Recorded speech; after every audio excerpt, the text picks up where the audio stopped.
right, everybody, welcome to another episode of Chamber Chat. I got a special guest in the car with me today, so I'm going to let her introduce herself, and we will kick it off from there. Hi, good morning, everybody. I'm Mariah Aeschlimann of Riverside Window and Doors. So, it's obviously in the name. I don't think it's hard to really guess what you do, but what is Riverside? Go on. So we're a small, locally owned business who has gained the confidence of the highest quality manufacturers, and that is no small feat. Oh, yeah? We've been in business over 20 years. Yeah. And originally it was with 3 owners, all bringing their own experience in. Yeah. The main goal all along has always been 2 things. Sell the highest quality product. Right. And take care of your customers, because they'll take care of you in terms of referrals and repeat business. And so that has really worked for them very, very nicely. Nice. So what sort of, I mean, not to bring it down too simplistically, but what sort of, I mean, do you do any windows, doors, glass, everything, all the things for like commercial, residential, everything? Yeah, our projects range from, so we don't do garage doors, but all right. That's one of the few. That's but, okay. Yeah, we do commercial, we do historic preservation work, we do coastal work. That's a whole different coastal work. Yeah, coastal projects have special requirements. Oh, you're okay. Yeah. Sorry, I thought that was a type of window or something, but it's out. Coastal, the ocean. Out on the coast. All right. The ocean can be pretty brutal, and then the, winds and such. So you have to. Yeah. So what do you do for them? Oh, so I'm in inside sales. Okay. I do customer service and, of course, community outreach. And how long have you been doing it? So next month is my 2nd year anniversary. All right. Yes. And so my goal is to help grow this business. We are expanding in terms of personnel and in terms of our fleet, our delivery fleet. We have a full-time delivery driver. Okay. And in addition to the huge truck we've always had, which is great for all those massive pieces and large orders, we now also have 2 smaller vehicles, which is great for folks with the tighter driveways or say the low-hanging branches. Oh, gotcha. Just cares for our customers' property a little better.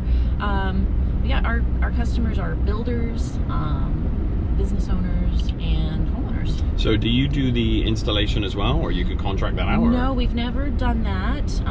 We've never done the installations ourselves, but Lance, one of the owners, well, the owner now, has a short list of vetted installers, general contractors, and so a lot of what I do is kind of liaise between the two, our retail customer, our homeowner, business owner, and try to match them up with a contractor who is well suited and available. Okay. So I mean, probably buying, let's say, windows, right, is not something like I'm going to the grocery store all the time and I'm just used to doing it. So if I'm going to be like, hey, I need windows, or something's gone, or I need windows, it just threw me off. We nearly died just then. We nearly died. It's very close. We're okay.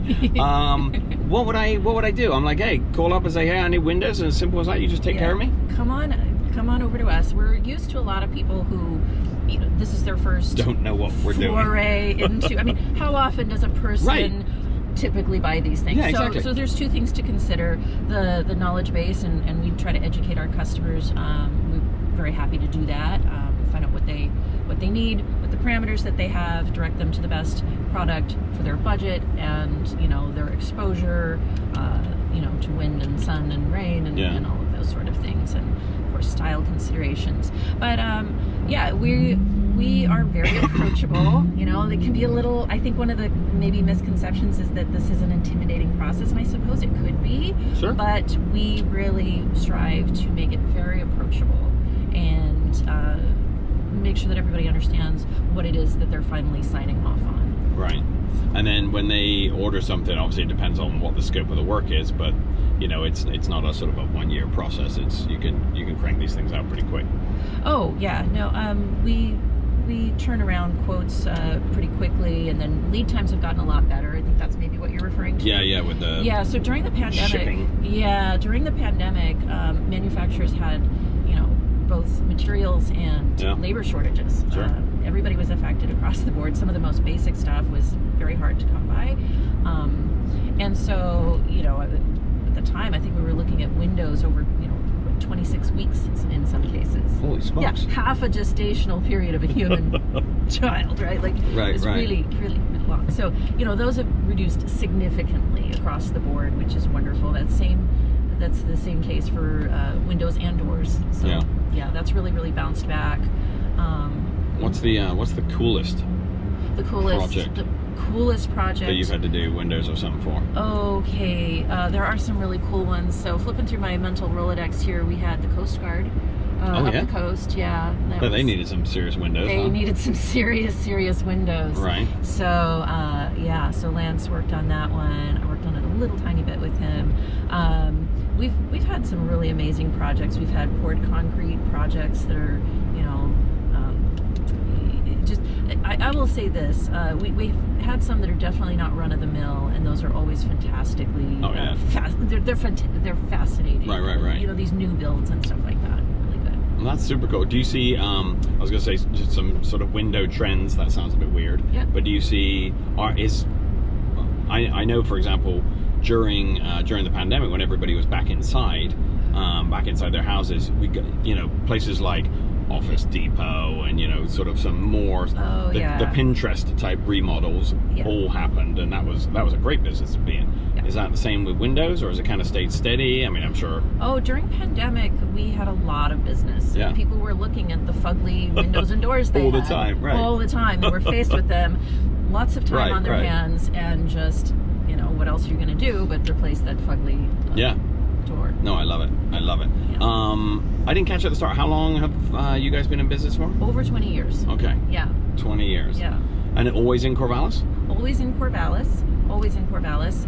It started with 3 owners. Yeah. Lance Gibbs, who is the only owner now, is the sole owner now, and Susie and Warren Lisser.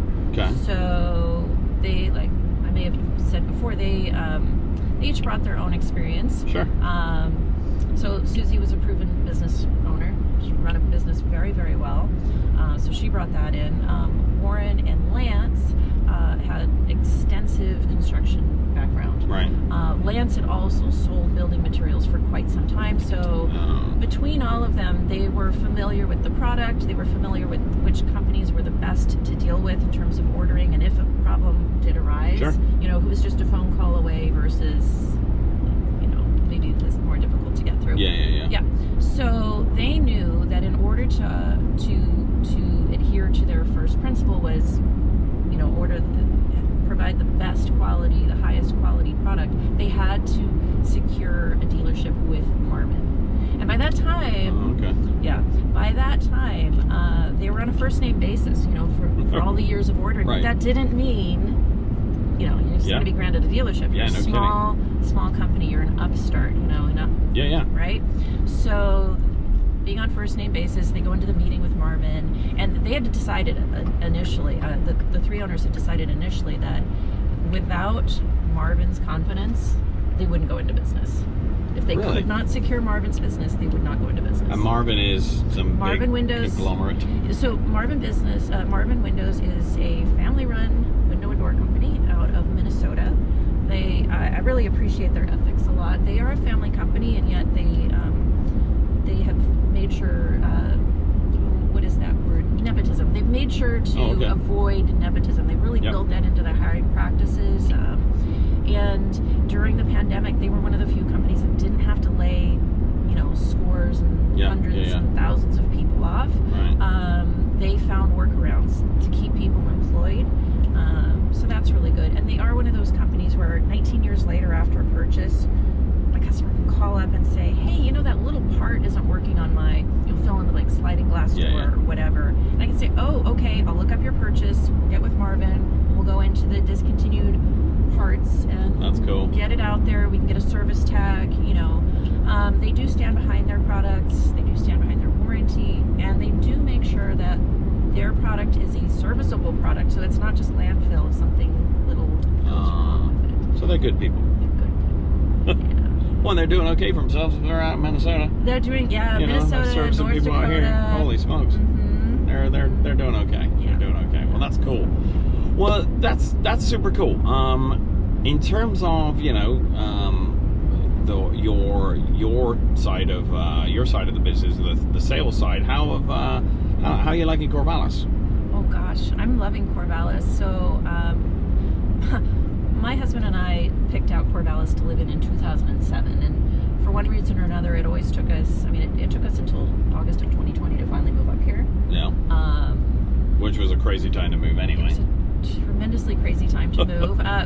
So we didn't know anyone up here, and we moved our 2 kids up here with us, and for a little while they were kind of disgusted with us. You know, it's that's true. A totally foreign place. We don't know anybody. We can't go anywhere. Everything's closed.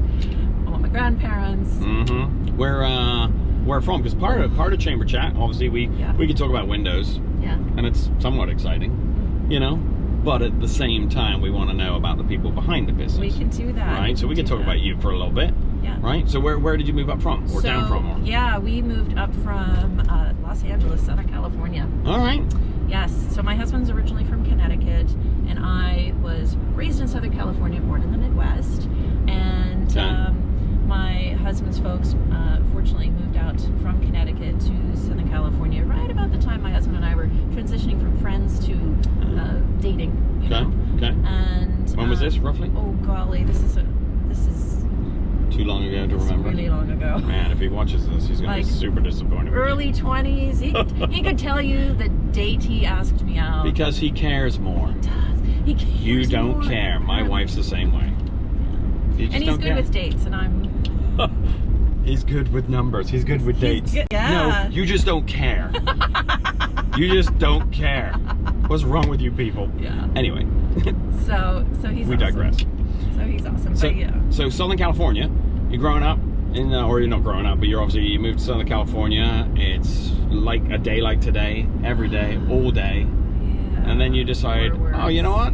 I know what we could do with more gray and misery in our life.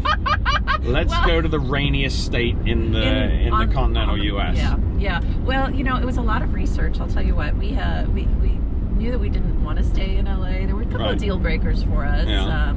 I like courteous driving. I feel safer. I've had some awful run-ins. Fair. Cost of living is crazy there. Were you in LA, like LA? I worked on Bunker Hill on the 54th floor. Oh, okay. All right, fair enough. And we were in LA County. Yeah, we were in actual LA. So you got out and you're like, Corvallis looks sweet. Well, yeah, it was a lot of research, like I say, and it's so funny. So there was back then, this was 2006, 2007. There was a website called FindYourSpot.com, and it was all for people who wanted to relocate or were open to relocating and trying to figure out, based on all my criteria, what. It was this questionnaire. So my husband and I would keep trying to stump it. We'd go to the library and just try to take their computer. There's no cookies on that one. Right. We take it on every computer. We would take the quiz conservatively and then very hard, with more stringent criteria and to our answers. And Corvallis came up every single time for us. So right. Well, that's pretty clear that we both have to go check this out. Gotta move. So we came up here 4th of July weekend, and we toured some areas, other communities in Portland and whatnot. They're lovely, but Corvallis. I saw some kids inner tubing down, floating down the river. I think it was the Marys, and I said, you know what? When we eventually have children, that's the way to do it. That's the way to do it. That's certainly the way to do it. Parenting here is very different than parenting in LA. Vastly different. Sure. Sure. So yeah, I've had to kind of relax. Have you done the floating yet? I've done the floating. No, I've done the kayaking. I haven't floated. Yeah. We got a couple kayaks, and we actually just last year we just picked them up, and we have 2 teenagers still at home. So You have a son and a daughter. It's super cool. It is super cool. Super cool. So we're filming this, obviously, depending on when you guys are watching it. We're filming it on May 15th. Yesterday was Mother's Day. And you already kind of told me, but let's pretend you didn't. Sure. What did you do for Mother's Day? We drove out to the coast, tempting to escape the heat, but there was an eastern wind, so we just roasted the whole time. My husband is awesome. He took the kids to the beach and the water and the sand, and while I sat and had a quiet meal all to myself. It was amazing. Just for Mother's Day, I just like to not have any kids around. That's like my wife's the same way. Mine are 10. I have twins. Oh, so, yeah. they're still into, interrupting and, and stuff like that. Well, that doesn't really change. Oh! Now they're just interrupting and want money as well. That's the difference between my kids and your kids. Money. Yeah, How much exactly. do you need? How much do you have? I know. We just got our 16-year-old. She just got this old. We just picked her up a car. It's a nice car, but it's a '97 Pontiac Bonneville. Oh. Nice. So what was back then was the car. It was that was like a limousine. Completely. Yeah, but now it's just like, but it's nice. But yeah, she's always after money. Yeah. So you went to the coast. Where on the coast? Newport. We went to Newport and South Beach. Did some Moe's clam chowder.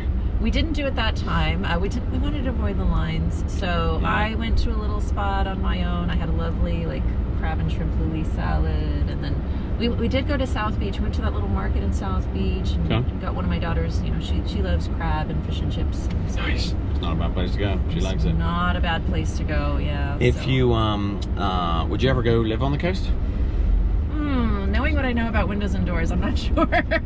That is true. No, and it's not just windows and doors. The coast is really hard on a structure, but Well, and you went in, I love the coast. On a beautiful day. You should go back in February. I've been clamming in February in Newport, up to my knees in muck. Yeah. I would do that again. Oh yeah? Oh yeah. Are you kind of an outdoorsy girl? Yes. Yeah? Yes. Oh well, let's move on to that. Where's the coolest place you've ever been? Oh my gosh, Ghana in West Africa. Whoa. Okay, I think that's a first for the Chamber Chat series. Yeah. Why? You just got lost or something? It was our honeymoon. You went to Ghana on your honeymoon? Yeah, we wanted something that was unusual just for us. And my husband had I'll ask him when it was. Mates. Don't worry, because I know you don't remember. Yeah, I have no clue. Well, it was 2007, October. Oh, good. And that much I remember. Yeah, I do remember that, thankfully. It was great. It was wonderful. And it was my first time out of the United States. I hadn't been to Canada or Mexico or anything like that. So one of those, I need a passport and I'm already a grown-up. Shots. You have to take serious shots. Oh, really? Oh, yeah. Oh, I didn't know Back then I was so scared of getting, shots, needles and stuff. And they said, if you plan to have children, you're going to get over that really quickly. Oh, yeah. Well, was it the Rogam, whatever that shot is? No idea anymore, but yeah. So it was a fun. So we went there. So we're very romantic. Okay. We toured 3 different slave castles. Paid our respects. Excellent. Yeah. All very different. Fascinating. People are really great. We kept calling on the same taxi driver to come and get us because he was the greatest tour guide. And was are those sites that you went to visit? Are they more historical? They've been preserved to show this, or they're just this is how bad it was? They have a guide and everything, and they collect a little fee, and you go in and. That had to be pretty eye-opening. Yeah. That's probably the wrong word. It was eye-opening. Humbling. It was humbling. It was eye-opening. Could save what we saw for another time, but it was really eye-opening. We also stopped. Real feel-good honeymoon. Real feel-good honeymoon. That and some mosquito bites when I didn't wear pants one night we were out card playing. But again, on the romantic theme, we had these lovely 5 or 6 hour layovers in Amsterdam. Oh, and did you get out of the airport? In October, yeah, we did. Oh yeah. Left Schiphol and went right into Amsterdam. I bought some cheese and we had some bread and watched coffee shops. No. Did you go get some coffee? No. Cheese and bread. Oh, that's what it was. That's what they called it back then. Okay. Yeah. That's fine. Yeah, and then but we went to Anne Frank House. So. Oh, cool. Very cool. That was really, really cool too. So what about somewhere where you haven't been? Where's the bucket list place? Japan, Korea. Okay. Yeah. Any particular reason? Or are you just India. India would be cool. Well, okay, so where I grew up was a little town called Gardena. It's in the midst of the metropolitan sprawl of LA. I've been to Gardena. What? I used to work for Hollywood Video. We had a Hollywood Video store in Gardena. In fact, actually, I think I opened that store. No, I wasn't the manager. Really? We had I worked for Visual Presentation, the marketing crew up in Wilsonville, where they're headquartered. And there was Gardena, and then, oh God, I won't be able to remember the rest of it, but I remember Gardena. Yeah. There was a Hollywood there, right? Yeah. Yeah. I opened that store. Oh I'm almost positive I opened that store. So my dad was born and raised in Gardena. Yeah. And when we came back from South Dakota, we moved to Gardena. and that's where I was raised. And you may have noticed it's very diverse there. Yeah. Very diverse. Lots of, Germans, Japanese, people from various parts of Asia, Pacific Islanders, Samoans. Where's your name from? Because you got like 19 vowels in your name. Yeah. So it's Swiss German. It's my married name. Okay.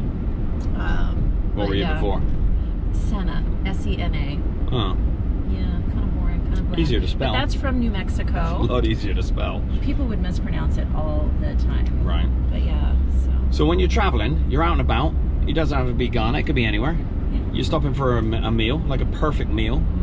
What's your perfect meal look like? Honestly, it would be Gardena on a plate, which was all these different countries on the same, all their food on the same plate. I'm going to deny that. No, that's just too easy of an answer. Super I want specific? your. It's my horrible thing that I say every time. It's your death row meal, Okay. right? You got one plate. What's on that plate?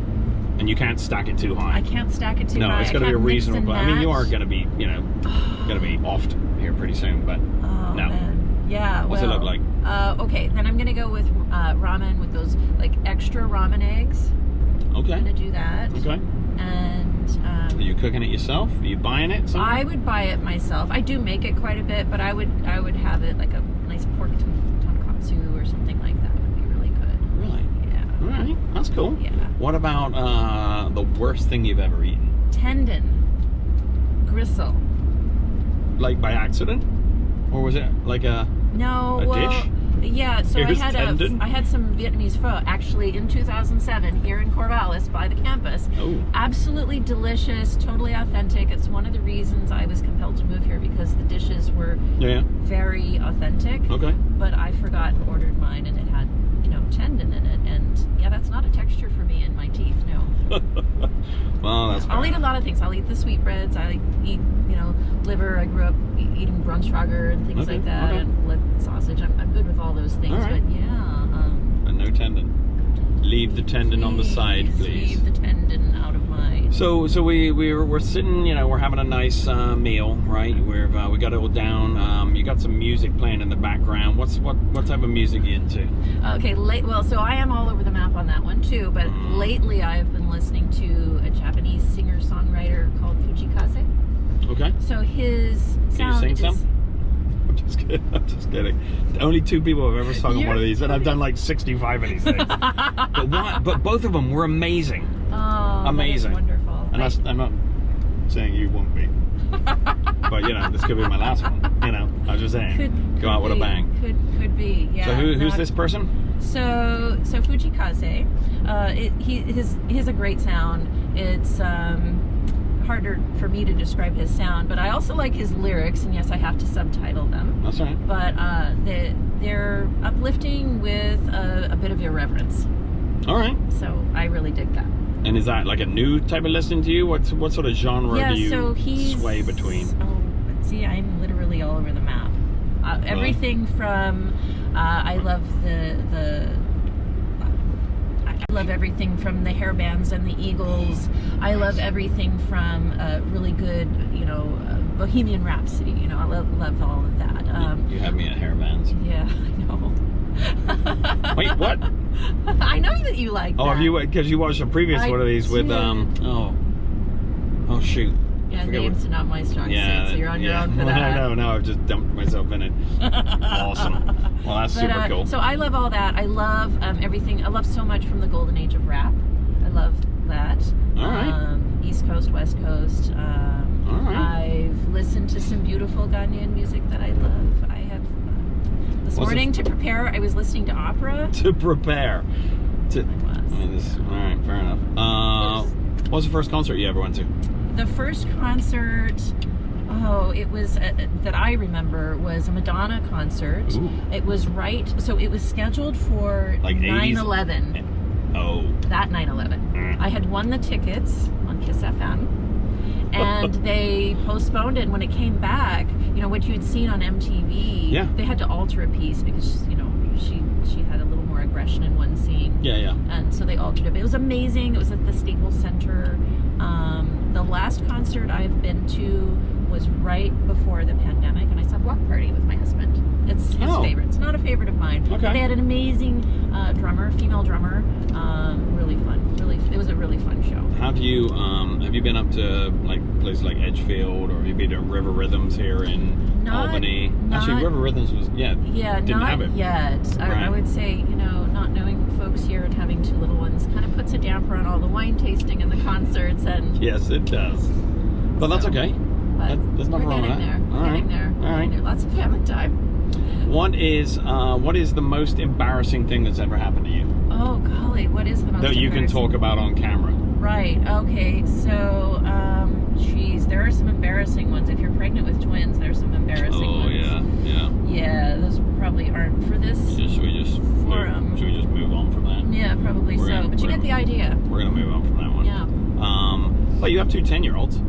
Yeah. If your 2 10-year-olds could give you any piece of life advice so far in their lives, what would it be? And you're a blank slate. Okay, so Kira has given me some amazing advice. She says, once the moment has passed, let it go. Just live in the moment. Don't worry about the future, and don't obsess about the past. She's 10. Dang. Yeah, she's amazing. Who's she getting that from? I don't know, but she says stuff like this a lot. She's a wise sage, that one. All right. What about your other one? My other one is also wise, and it's embarrassing, but I can't. This might be my most embarrassing moment right now, that I can't think of anything magnificent she has said. Gosh, really a lot of. This. So sorry. Many fabulous things come out of her mouth. So Coco is one of those brilliant minds where she will see the thing that nobody else sees. All right. And she'll just say something, and you'll just be stunned at the truth of it. What are they gonna grow up to be? What are they gonna grow up to be? So Kira wants to work with big machines. Really? Is she the one who came? Yeah, she's the one who went to Knife River Training Center. Oh. Yeah, she's gonna work with big machines. She's heavy there. Yeah, when I was taking drafting in school, when they were in, right before pandemic is when I graduated, she would sit on there with AutoCAD with me and loved that stuff. Yeah. Coco, likely a graphic designer or illustrator. A little bit more of a creative mind. Oh, big time. Coco will sit and draw for 10 hours uninterrupted if you let her. Really? Yeah. Dang. Yeah. Right. And will categorize all these different things. So if they're mushrooms or berries, she'll draw what the flowers and the berries look like, or the magnificent dragons and their metamorphosis through time, and all these imaginary characters. Dang. Yeah, she'll really catalog stuff. That's pretty sweet. I know. Well, you probably raised some good kids. Thank you. Yeah, well. Or your husband has. Well, he's the stay-at-home dad. Stay-at-home work from home. Well, it's all him. Come on. So he works from home, and I gotta hand it to him. That must be really tricky because kids are quiet. I couldn't do that. It's always like, I don't know if it's sort of, I don't know where you fall on it, but it's sort of, oh yeah, staying at home with your kids would be amazing. And I'm sure there are parts that would be amazing. I would. No. I think that there was a time when I thought, oh, I should be a work from home mom and be so much more available. And now I'm like, no. Not at all. That would be horrendous. Yeah, I think there could be a time like that, but it is certainly not now. And I learned that during pandemic, when, like I said, I had just graduated drafting school, and the kids come home and they've got them on either side of me with laptops, and me trying to keep up my skills and job hunt and help them with all of their teach them math. And all their stuff. They were sent home with notebooks, and each of them had over 28 logins that I had to go. Yeah. They didn't send them home with us. I had to pull teeth to get them. And I know it's not like normal teaching stuff, but I swear COVID was invented by a teacher so that everyone would get to experience what they do. And appreciate them. And they should be getting paid billions of dollars all the time. Yeah. Well, that certainly was driven home for me. So, a teacher I am not. No. What was your favorite subject in school? Science. Oh, okay. I always loved science. Yeah, you got it going. Yeah. So, your COVID's happened, right? COVID's going on. And you know, it's not fun for anybody, I don't think, right? I think we could all agree with that. No, but personally and then professionally as well. Oh, we got some cops coming. Oh yeah. Quite a bit of activity. Oh wow, and the fire department. Something's happening around here. Anyway, something positive. Oh, that came out of COVID for you, personally and professionally. Obviously, you moved, so you got. We moved. That's the huge silver lining. So the conundrum of. Wow. It's really loud. I think I'm looking in my rear view. We got looks like a wreck behind us. Oh, hope everyone's okay. Yeah. Okay, so the conundrum always was, since 2007, you know, we were looking to move up here. At the time, there was just the two of us, no kids. It was always kind of like, well, how do you get two jobs, you know, about the same time? Because we really didn't want to have to support two households. Right. LA is very expensive. Yeah. And also didn't want to be apart. And then by the time, you know, we had the kids come along, and my in-laws, my mother-in-law was with our kids, I think from 4 months to 3 years. She was amazing, full time, while I went back to work. And we just really, you know, with my husband coming home, I did lose my desk, and so that stunk. But I will tell you what, when I said, you know, ask your employer if this can be permanent, that you can just be remote, and so they said yes, go ahead and move up to Oregon, we'll set you up there. Also, he didn't switch jobs. No. He just took his job up. He just took his job. Oh, that's cool. Yeah. So it's been good. And then from a personal standpoint, we always talk about like COVID being a nightmare, and it has been, and we're kind of out of it now. In fact, I think as of last week, we're officially out of it. Yeah. But what do you what's something that you learned during COVID, either about yourself or about the family or whatever, that you know, that you wouldn't have learned otherwise, you don't think? Yeah, it was a little bit more of don't sweat the small stuff, because it will tear you down, you know. That's good. Yeah. Really that. Don't sweat the small stuff. If it's more than you can bear, let some of it go. And I think after a while, I had kind of a little bit of a burnout. Initially, the teacher said, "Oh, could we show the other parents, you know, your log of student activity for your two students as an example of what they should be doing and how to record it?" And I said, "Well, yes, but be very careful, because I'm about to burn out on this. You know, this is not sustainable." Right. You know. So. Do the kids handle it okay? Yeah, I would say so. You know, we had one of those drive-by birthday parties. Oh yeah, where they were waving. And they moved as well. And they moved. So we've definitely thrown them some amazing birthday parties.